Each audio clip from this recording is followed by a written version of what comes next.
வெற்றிவேல் முருகனுக்கு அரோகரா. வந்த வினையும் வருகின்ற வல்வினையும் கந்தனென்று சொல்ல கலங்கி நிற்குமே. தை மாதம் பிறந்தாலே முருக பக்தர்களுக்கு கொண்டாட்டம் தான். ஏனென்றால் முருகனுக்கு உகந்த சிறப்பான நாளான தைப்பூசம் இந்த மாதத்தில் வருவதால் இத்தைப்பூச திருநாளன்று முருகனின் படை வீடுகளில் சென்று அவனை தரிசிக்க 48 நாட்களுக்கு முன்பே விரதத்தை தொடங்கிவிடுவார்கள். வேண்டியவர்களுக்கு வேண்டிய வரங்களை எளிதில் அருளும் தெய்வமாக விளங்கும் எம்பெருமான் முருகனுக்கு நேர்த்தி கடனை நிறைவேற்றுவதற்காக பல நாட்கள் விரதமிருந்து தைப்பூச நன்னாளில் பால் குடம் மற்றும் பல வகையான காவடிகளை வேண்டுதலுக்கேற்றவாறு பக்தர்கள் எடுக்கிறார்கள். அலகு குத்தியும் காவடிகளை ஏந்தியும் பக்தர்கள் நடைப்பயணமாக முருகன் சந்நிதிகளை அடைவார்கள். முருகப்பெருமான் அருள் பாலிக்கும் அனைத்து கோவில்களிலும் தைப்பூசம் திருநாள் விமர்சையாக கொண்டாடப்பட்டாலும் அறுபடை வீடுகளில் 3ஆம் படை வீடான பழனி மலையில் இத்தைப்பூசம் மிக மிக சிறப்பாக கொண்டாடப்படுவதோடு பெரும்பாலான பக்தர்கள் இந்த நன்னாளில் பழனிமலை முருகனை தரிசிக்கவே விரதமிருந்து செல்கிறார்கள்.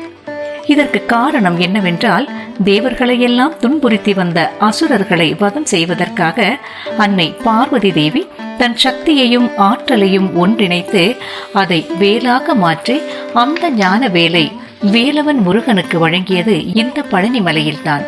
அதுவும் இந்த தைப்பூச நன்னாளில்தான். அந்த ஞான வேலால் தான் முருகன் அசுரர்களை அழித்ததாக கூறப்படுகிறது. எனவே இந்த தைப்பூச நாளில் பழனி முருகனை வழிபடும் போது நமது உள்ளத்தில் நம்மை அறியாமல் இருக்கும் தீய எண்ணங்கள் எனும் அசுரர்கள் அழிவதோடு நமது எதிரிகளிடமிருந்தும் நாம் பாதுகாக்கப்படுகிறோம். மேலும் சக்தி வாய்ந்த இந்த நாளில் முருகப்பெருமானை வழிபடுவதால் நமது வேண்டுதல்கள் எல்லாம் நிறைவேறுவதோடு தொட்டதெல்லாம் துலங்கும். இந்த நாளில் துவங்கப்படும் எந்த செயலும் நிச்சயம் வெற்றி பெறும் என்று கூறுகிறார்கள் பண்டிதர்கள். இந்த தைப்பூச நாளில் தான் பூமியில் நீர் தோன்றி அதிலிருந்து உயிர்கள் தோன்ற துவங்கியதாக கூறப்படுகின்றது.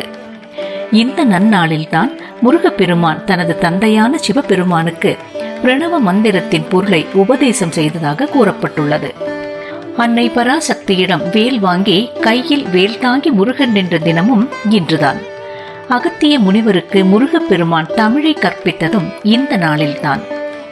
சிதம்பரத்தில் சிவபெருமான் உமாதேவியுடன் ஆனந்த நடனமாடி பிரம்மா, விஷ்ணு, பதஞ்சலி, வியாக்கிரபாதர் ஆகியோருக்கு காட்சி கொடுத்த புண்ணிய திருநாளும் தைப்பூச நாள்தான். எனவே இந்த நாள் சிவபெருமானை வணங்குவதற்கும் உகந்த நாளாக கருதப்படுகிறது.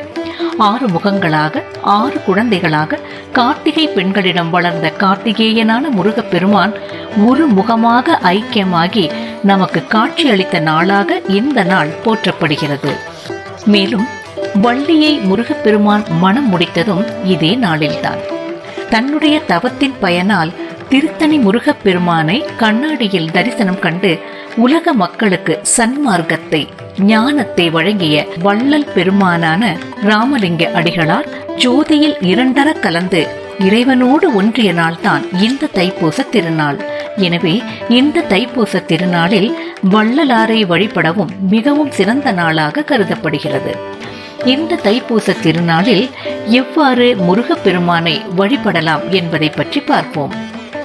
அருள் சுரந்து காக்கும் அனுகூலனான முருகப்பெருமானை அவர் எழுந்தருளியிருக்கும் திருத்தலங்களில் சென்று தரிசித்து வழிபடலாம். விரதம் இருந்தும் வழிபடலாம், விரதம் இன்றியும் வழிபடலாம். வீட்டில் பூஜை செய்வதென்றால் முருகனின் விக்கிரகமோ வேலோ இருந்தால் அதற்கு பால் அபிஷேகம் செய்து வழிபடலாம். இல்லை என்றால் பால் நிவேத்தியம் செய்யலாம். இந்த நாளில் வேல் வழிபாடு மிக மிக சிறப்பானது. கந்தனுக்கு உகந்த அரளி மலர் கொண்டு அலங்கரித்து பால், தயிர், சர்க்கரை பொங்கல், பஞ்சாமிர்தம் போன்றவற்றை நிவேத்தியமாக படைக்கலாம். அன்று வள்ளலாரை வழிபடவும் உகந்த நாள் என்பதால் அவருக்கு பிரியமான தயிர் சாதம், கோதுமை அப்பம் போன்றவற்றையும் நிவேதியமாக படைத்து வழிபடலாம். அன்றைய தினம் கந்த சஷ்டி கவசம், சண்முக கவசம், கந்தர் அனுபூதி, திருப்புகழ், வள்ளலார் அருளிய அருட்பா போன்றவற்றையும் படிக்கலாம். அல்லது ஓம் சரவண பவ என்ற மகா மந்திரத்தை நாள் முழுவதும் பாராயணம் செய்யலாம். இந்த நாளில் நாம் முருகனை வழிபடுவதால் எடுத்த காரியத்தில் எல்லாம் வெற்றி கிடைக்கும். நினைத்த காரியங்கள் யாவும் இனிதே நிறைவேறும். பகை விலகும். எந்த ஒரு நற்செயலுக்கான முயற்சியையும் சுப காரியங்களையும் இந்த நாளில் தொடங்குவது சிறப்பானதாக அமையும். இப்படி பல ஆன்மீக அற்புதங்கள் நிறைந்த புண்ணிய தினமான தைப்பூச திருநாளானது இந்த 2025ஆம் வருடம் வரும் பிப்ரவரி மாதம் 11ஆம் தேதி செவ்வாய்க்கிழமை அன்று வருகிறது. முருகனுக்கு உகந்த செவ்வாய்க்கிழமை என்று தைப்பூசம் வருவது மிக மிக சிறப்பானதாகும். இந்த வருடம் பூசம் நட்சத்திரமானது 10ஆம் தேதி அன்று மாலை 7:13 மணிக்கு தொடங்கி 11ஆம் தேதி மாலை 7:31 வரை உள்ளது. பௌர்ணமி திதியானது 11ஆம் தேதி மாலை 7:51க்கு துவங்குகிறது. செவ்வாய் அன்று மாலை தைப்பூசமும் பௌர்ணமி திதியும் சேர்த்து வருகிறது. இந்த தைப்பூச திருநாளில் கந்தனை வழிபட்டு எண்ணங்களெல்லாம் நிறைவேற அவன் அருள் பெறுவோம், மகிழ்வோடு வாழ்வோம். வெற்றிவேல் முருகனுக்கு ஹரோஹரா.